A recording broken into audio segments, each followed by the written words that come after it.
ನಾವೆಲ್ಲ ಇಲ್ಲಿ ಸೇರಿರುವಂತದ್ದು ನ್ಯಾಯ ಸಿಗಬೇಕು. ಸನ್ಮಾನ್ಯ HD ರೇವಣ್ಣ ಸಾಹೇಬ್ರು ಓಡೋಗೋರೇನ್ರಿ? ಎಲ್ಲಾರು ಓಡೋಗೋರ? ಓಡೋಗಿದ್ರೆ ನಾವೆಲ್ಲ ಬಂದು ನಿಂತ್ಕೋತಿದ್ವೇನ್ರಿ ಬಿಸಿಲಲ್ಲಿ? ಒಂದ್ಸತಿ ಗಟ್ಟಿಯಾಗಿ ಹೇಳ್ರಿ, ನಿಂತ್ಕೋತಿದ್ವೇನ್ರಿ? ಹಿಂಗ್ ಮೆತ್ತಿಗೆ ನಡೆಯಲ್ಲಾರಿ, ಜೋರಾಗಿ ಹೇಳ್ರಿ, ನಿಂತ್ಕೋತಿದ್ವೇನ್ರಿ? ರೇವಣ್ಣ ಸಾಹೇಬ್ರು ಓಡೋಗೋರೇನ್ರಿ? ಇವತ್ತು ಬಂಧನ ಒಳಪಡಿಸಿ ಅವ್ರನ್ನ ಮಾಧ್ಯಮಗಳಲ್ಲಿ ಎಳೆದಾಡ್ತಿರುವಂತ ರೀತಿ ನಿಜಕ್ಕೂ ಅಕ್ಷಮ್ಯ. ಹಾಸನದ ಜನತೆ, ಕರ್ನಾಟಕದ ಜನತೆ ಇದನ್ನು ಗಮನಿಸ್ತಾ ಇದ್ದಾರೆ. ಯಾರು ಜಿಲ್ಲಾಧಿಕಾರಿಗಳು ನ್ಯಾಯಮೂರ್ತಿಗಳ ರೀತಿಯಲ್ಲಿ ಹೇಳಿಕೆಗಳನ್ನು ಕೊಡ್ತಾ ಇದ್ದಾರೆ, ಇದೆಲ್ಲ ಪ್ರಕರಣ ತನಿಖೆ ಆಗೋಕ್ಕೂ ಮುಂಚೆನೆ ತೀರ್ಪನ್ನು ಕೊಡೋದಕ್ಕೆ ಜಿಲ್ಲಾಧಿಕಾರಿ ಯಾರ್ರಿ? ಇದು ಖಂಡಿಸಬೇಕು.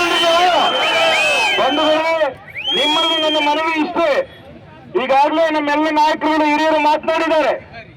ಈ ಘಟನೆಯನ್ನ ಆದಷ್ಟು ಬೇಗ ಸರ್ಕಾರ ಗಮನಕ್ಕೆ ತೆಗೆದುಕೊಂಡು, ಯಾವ ರಾಜ್ಯ ಸರ್ಕಾರ ಇವತ್ತು ಅವರದೇ ವಿಧಾನಸಭೆಯ ಸದಸ್ಯರನ್ನ ಬಂಧನಕ್ಕೊಳಪಡಿಸಿವೆ, ತಕ್ಷಣ ಅವ್ರನ್ನ ಹೊರಬಿಡುವಂತ ಕೆಲಸ ಆಗಬೇಕು.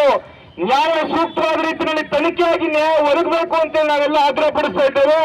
ನಮ್ಮ ಜಿಲ್ಲಾ ಅಧ್ಯಕ್ಷರಂತ ಮಾನ್ಯ ಲಿಂಗೇಶ್ ಅಣ್ಣವರು ನಿಮ್ಮನ್ನೆಲ್ಲ ಕುರಿತು ಮಾತನಾಡ್ತಾರೆ.